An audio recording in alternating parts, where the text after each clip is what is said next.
Hello and warm welcome to सवर जेई। So guys, अगर तुम्हारी पत्नी ने तुम्हारी लगा रखी है बाट और तुम हो चुके हो परेशान, पूरी तरीके से तुम पजल्ड हो चुके हो, तो अब ऐसे सिचुएशन में तुम उस पत्नी का क्या कर सकते हो? तुम्हारे पास क्या ऑप्शंस हैं? तो गाइस, अगर तुम अपनी पत्नी से परेशान हो तो डेफिनेटली आज का जो ये वीडियो है तुम्हारी बहुत ज़्यादा हेल्प करेगा। तो देखो, नॉर्मली जो पतियों की शिकायत होती है वो यही रहती है कि पत्नी घर का काम नहीं करती है, माता पिता की सेवा नहीं करती है, आए दिन झगड़ा करती है, कुछ ज़्यादा कहो तो मरने मारने की धमकी देती है। तो ये प्रॉब्लम क्या है, अक्सर चलती है और इसको लेकर कोर्ट में ना जाने लाखों की संख्या में केस क्या है पेंडिंग है, जो कि चल रहे हैं। तो अब ऐसी सिचुएशन में तुम क्या कर सकते हो? तो चलिए इसके बारे में बात करते हैं। तो देखो, सबसे पहली चीज़ जो तुमको ध्यान रखनी है वो ये ध्यान रखनी है कि तुमको पहले अपने आप को मेंटली तौर पर स्ट्रांग बनाना है। क्योंकि जब तक आप मेंटली स्ट्रांग तौर पर स्ट्रांग नहीं होगे तब तक क्या समस्याओं का सामना करना क्या मुश्किल होगा। तो पहली चीज़ क्या है, अपने आप को मेंटली तौर पर स्ट्रांग बनाओ कि हाँ, मैं चीज़ों को हैंडल करूँगा। अब बात करते हैं इसके सोल्यूशन की। इसका सोल्यूशन क्या है? तो देखिए, सबसे पहले आप क्या करो, अपनी वाइफ के साथ, अपनी पत्नी के साथ क्या है, एक बैठक लगाओ और अपनी पत्नी से क्या है, क्वेश्चन करो कि आखिरकार तुम क्या चाहती हो? क्यों घर में झगड़ा करती हो? क्यों गाली गलौज करती हो? क्यों फांसी लगाने की धमकी देती हो? आखिरकार वो चाहती क्या है? तो वो तुमको क्या है, कुछ ना कुछ रिस्पॉन्स करेगी। जैसे हो सकता है तुमसे कहे कि मेरे लिए जो है मुझको घुमाने के लिए ले जाया करो। तो तुम क्या करो, उस चीज़ पर एग्री कर जाओ कि भाई मैं तुमको घुमाने के लिए वीक में इस दिन लेके जाऊंगा, या फिर मैं 15 दिनों में एक बार तुमको घुमाने के लिए जाऊंगा। तो इस चीज़ पे क्या है, एग्री हो जाओ।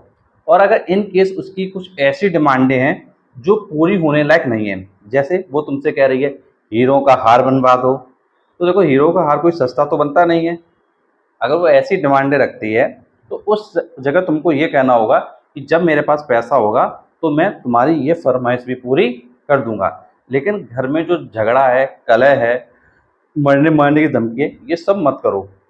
अगर एक समझदार पत्नी होगी तो वो डेफिनेटली इस बात पर एग्री कर जाएगी और लाइफ से जो प्रॉब्लम्स है आपकी वो क्या चली जाएंगी। लेकिन कुछ ऐसी भी पत्नियां हैं जो इन चीज़ों पर एग्री नहीं करती हैं, वो फिर भी झगड़ा करती हैं, मारपीट करती हैं, गाली गलौज करती हैं। अगर ऐसी सिचुएशन है तो उससे आप जब बैठक करो, अगर वो इन चीज़ों के अलावा भी फिर से दोबारा करती है तो फिर क्या है, उससे बैठक करो कि भाई अब क्या चाहती हो, अब तो तुम्हारी फरमाइशें पूरी हो गई हैं। तो वो फिर से कुछ ना कुछ रीज़न देगी। अगर वो रीज़न आपको लगता है कि जायज़ है तो उसको आप पूरा करिए, और अगर लगता है कि फालतू की बातें की जा रही हैं तो फिर इसके लिए क्या है, तुमको क्या कर सकते हो, एक आप क्या है म्यूचुअल कंसेंट कर सकते हो। आप क्या है आपस में बैठक करो और बात करो कि भाई अगर तुमको रहना है सही से तो मैं ये चाहता हूँ ये चीज़ें हों। अगर तुम रह सकते हो तो ठीक है, अदरवाइज़ क्या है, हम लोगों का सेपरेट होना क्या है, सही होगा। और इसके लिए क्या करो, उसके जो माता पिता हों लड़की के उनको बुलाइए और अपने माता पिता से बात करिए कि भाई हम लोग बैठक करते हैं और जो भी निष्कर्ष निकलता है उस निष्कर्ष को निकालते हैं। अब देखिए, बैठक में कभी भी बहुत ज़्यादा लोगों को ना बुलाएं, क्योंकि जितने ज़्यादा लोग होंगे उतनी समस्या बढ़ेगी। क्योंकि ज़्यादा लोगों का मतलब क्या है, ये ज़्यादा लोग होंगे तो फिर क्या है, चीज़ें कई बार क्या है, झगड़े पर उतर आती हैं। आप कई बार गांव में पंचायत को देखेंगे, पंचायत में क्या होती है, बातों बातों में क्या है, बहस इतनी ज़्यादा बढ़ जाती है कि मार पीट पर उतर आती है। तो इसलिए कभी भी ज़्यादा लोगों के बीच जो म्यूचुअल कंसेंट वाली बात है वो ना करें। लिमिटेड लोग रखिए, 4 लोग, 5 लोग, 6 लोग, इस टाइप से, 10 लोग, इस टाइप से। ये नहीं कि 50 लोग उनकी पार्टी के आ गए और 50 लोग तुम्हारी पार्टी के आ गए। तो इसमें क्या चीज़ें क्या है, विवादित होंगी, क्योंकि कई लोगों की सोच होगी और कई तरीके से वो उसमें रिप्रेजेंट होगी। तो इसलिए ये चीज़ आपको क्या है, समझना होगा।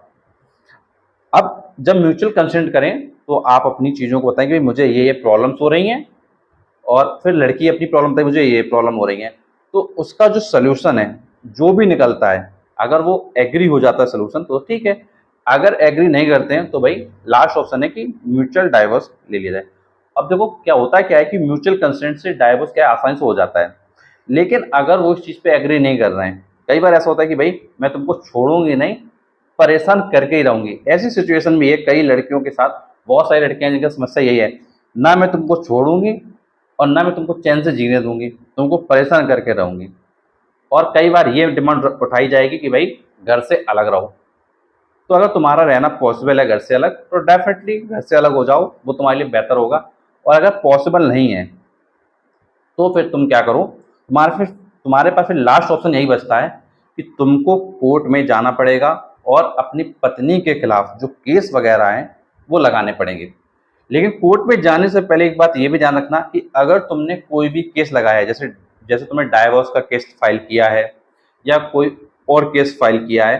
अब बेटा एक चीज़ ये भी ध्यान रखना है कि अगर आपने डाइवोर्स का केस फाइल किया है या फिर आपने मेंटल क्रूरल्टी का केस केस फाइल किया है, तो एक चीज़ ये ध्यान रखो, जब आपको पता है कि भाई आपको परेशान कर रही है, आपको मेंटल क्रूरल्टी दे रही है, जिसको मानसिक प्रताड़ना कहते हैं, अगर आपको मानसिक प्रताड़ना दी जा रही है, आपको गाली बता दी जाए, तो तुम क्या है फिर डाइवोर्स का केस भी फाइल कर सकते हो और जो मानसिक प्रताड़ना का केस है वो भी क्या है फाइल कर सकते हो। क्योंकि ये बिल्कुल कंफर्म है, अगर तुमने कोई भी केस लगाया तो वो तुम्हारे खिलाफ दहेज का केस लगाएगी, पहला चीज़। दूसरी चीज़ वो तुम्हारे खिलाफ क्या है, मानसिक प्रताड़ना केस लगाएगी। और तीसरी चीज़ क्या है, वो तुम्हारे खिलाफ मेंटेनेंस का केस लगाएगी। और इसके बाद जो चौथा केस वो लगा सकती है, वो ये भी लगा सकती है भाई आप उसके साथ क्या अननेचुरल सेक्स करते हो, तो ये भी केस आपके ऊपर क्या लगाएगी। अब देखो जब आपके ऊपर जब केस लगा दिए जाएंगे तो वो सिर्फ आपके ऊपर नहीं होंगे, आपके जो परिवार के सदस्य होंगे, जैसे माता पिता हो गए, आपका भाई हो गया, आपकी बहन हो गई। अगर आपकी बहन की शादी हो गई है तो वो कोशिश ये भी करेंगे कि आपके जो जीजा वगैरह हैं उनको भी फंसाया जाए। ये बिल्कुल नॉर्मल चीज़ें हैं। और अगर मान लो आपके फैमिली ऐसी जॉइंट फैमिली की जहाँ पे आपके चाचा चाची वगैरह भी रहते हैं, तो वो भी बिल्कुल क्या है, उनको भी वो क्या है लपेट लेगी। ये बिल्कुल तय है। और भारत में एक सबसे बड़ी समस्या यही है कि केसेस फाइल हो जाते हैं, पुलिस के द्वारा फाइल नहीं होते हैं, तो वकीलों के द्वारा क्या फाइल कर दिए जाते हैं कोर्ट में। अब देखो ये जो जर्नी रहने वाली है इसमें पैसा खर्च होगा, ये बिल्कुल सच बात है, पैसा खर्च होगा, लेकिन इतना पैसा खर्च नहीं होगा कि तुम क्या चीज़ों को झेल ना सको। ये बिल्कुल रियलिटी है। क्योंकि अगर तुम कमा रहे हो तो तुम चीज़ों को एडजस्ट कर ले जाओगे। लेकिन इसमें जो प्रॉब्लम होती है वो बस यही आती है कि जब आपके खिलाफ केस वगैरह लगाए जाते हैं तो फिर आपको क्या जमानत करवानी पड़ती है। और जमानत करवाते समय समस्या आती है कि भाई जमानती मिलना थोड़ा मुश्किल होता है कई बार। अगर ज़्यादा मेंबर्स के नाम लिखवा दिए जाते हैं तो जमानती मिलना थोड़ा क्या मुश्किल हो जाता है। अगर एक दो मेंबर के नाम है तो भाई जमानती आसानी से मिल जाते हैं। तो इसलिए अगर आपको पता है कि भाई हमारे हमारे अगेंस्ट केस लग सकते हैं, तो एटलीस्ट कुछ ऐसे लोगों को तैयार करो कि वो आपको जमानत दे सकें। क्योंकि अगर जमानत नहीं मिलेगी तो भाई तुमको फिर क्या है जेल में जाना पड़ेगा। नॉर्मली जो 498 एक एक केसेस होते हैं जिसमें दहेज दहेज की लेके मांग की जाती है कि भाई दहेज मांगा गया, तो उसमें एक्चुअली क्या होता है कि जमानत करवानी पड़ती है। नॉर्मली तो जमानत क्या है मिल जाती है। और जब जमानत आप करवाओ तो आपका जमानती होनी चाहिए। अगर जमानती नहीं होगा तो फिर आप क्या है जेल में आपको फिर क्या जाना पड़ेगा। तो इसलिए चीज़ों को आपको थोड़ा क्या सिस्टमेटिक वे में करना पड़ेगा।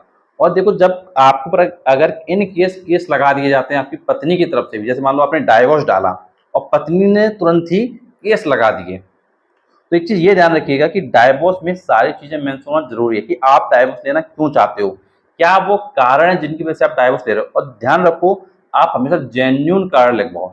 जेन्यून का मतलब है कि जैसे मान लो वो अगर आपको गाली देती है, वो आपके साथ अभद्रता करती है, वो आपके साथ मारपीट करती है, तो ये जो कारण है, या घर का काम नहीं करती है, आपका स्वास्थ्य बिगड़ रहा है, तो ये कारण उस पर मेंशन हो। तो जो चीज़ जेन्यून होगी वो आपको हमेशा याद रहेगी। और अगर आप अनजेन्यून कारण लिखवाएंगे तो चीज़ें आप क्या याद करोगे, और याद करोगे तो फिर क्या है कहीं ना कहीं आप क्या है उस केस को हार भी सकते हो।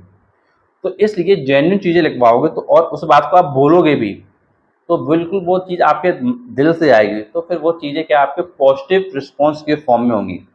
और जब ये आप पॉइंट रखोगे और अगर वो चीज़ें के बेसिस पर तलाक हो जाता है, जो आपने एलिगेशन लगाए जैसे आपको आपको प्रताड़ित करती है, आपके साथ मारपीट करती है, तो उसके जो कुछ केसेस हैं वो भी क्या है नल एंड वॉइड किए जा सकते हैं। तो ये भी एक इम्पॉर्टेंट चीज़ है। और ये एक चीज़ ये ध्यान रखना है कि अगर इन केसेस आपकी तरफ आपके ऊपर लग जाते हैं, आपके परिवार के ऊपर लग जाते हैं, तो आपको क्या है मीडिएशन सेंटर में जाना है फिर। क्योंकि मीडिएशन सेंटर में आप अप्लाई कर सकते हो, क्योंकि मीडिएशन सेंटर एक बहुत अच्छी जगह है जहाँ पर आप अप्लाई कर सकते हो। क्योंकि मीडिएशन सेंटर में उनको समझाया जाएगा, आपको समझाया जाएगा, अगर एग्री कर जाते हैं तो ठीक है, अदरवाइज क्या है, फिर वो क्या है, फिर वो केसेस रन होते हैं। तो मेडिसिन सेंटर में लगभग 1 साल का समय या 6 महीने का समय क्या नॉर्मली लग जाता है, कई बार 2 साल का भी लग सकता है। तो मेडिसिन सेंटर में जब बात नहीं बनती है तो वो क्या है, फिर आगे अपनी रिपोर्ट भेज देते हैं कि भाई इन लोगों में म्यूचुअल सेटलमेंट नहीं हुआ है। तो इस चीज़ के लिए तुमको क्या तैयार रहना पड़ेगा। तो ये चीज़ें हैं जिनके थ्रू तुम क्या है अपने आप को सुरक्षित रख सकते हो और अपने लाइफ में चैन से सुकून से जी सकते हो। और एक चीज़ ध्यान रखिएगा, कभी भी डरना नहीं है कि कहीं जेल हो जाए तो। अगर ये सोचोगे कहीं जेल हो जाए तो फिर कहीं ना कहीं आप मेंटली तौर पर अपने आप को स्ट्रांग नहीं बना रहे हो। अगर देखो जेल जो होती भी है वो कोई बहुत ये नहीं कि मतलब तुमको जिंदगी भर जेल में डाले रहेंगे, ऐसा नहीं है। जेल जो होती है वो 2 दिन 4 दिन 5 दिन, उसके बाद आप जमानत करवा लो, बाहर आ जाओगे, कोई दिक्कत की बात नहीं है, आराम से ज़िंदगी जियो। फिर केस तुम देख ही लो अच्छे से, फिर तुम केस को अच्छे से देख ही लो, क्योंकि जब तुमको इतना फालतू में परेशान किया हुआ है तो क्यों ना तुम केस को ही देख लो। फिर केस को ही तुम देख लो अच्छे से। और देखो अगर तुम मेंटली तौर पे स्ट्रांग नहीं होगे तो तुमको यही डर लगेगा कहीं जेल हो गई तो। अगर ये डर के साथ लड़ोगे तो फिर तुम केस लड़ने की नहीं सोचोगे, तुम फिर क्या केस को क्या पीछे लेने की सोचोगे। और केस तभी फाइल करो जब तुमको डिसाइड तुमने कर लिया कि हाँ मुझको लड़ना ही है अब केस, हर हालत में मेरी बातें नहीं बन रही हैं, चीज़ें नहीं सेटल हो रही हैं, तभी लड़ो। ये नहीं कि तुमने क्या पहले केस कर दिया फिर आगे जाके क्या सेटलमेंट कर लिया, तो भाई केस करने का मतलब ही क्या रहा। क्योंकि वही सिचुएशन फिर से उसी स्टेज पे तुम फिर से आ गए, क्योंकि म्यूचुअल सेटलमेंट वहाँ जाकर तुमने क्या है कह लिया कि भाई हम लोग अब चलो एक बार फिर से साथ रह के देखते हैं, तो फिर वही सिचुएशन फिर से आ जाएंगी। मतलब 90% केसेस में वही सिचुएशन आ जाती है, लेकिन 10% केसेस हैं जो सुधर भी जाते हैं। तो इसका कोई मतलब प्रूफ नहीं है कि भाई क्या हो सकता है, लेकिन होता यही है नॉर्मली।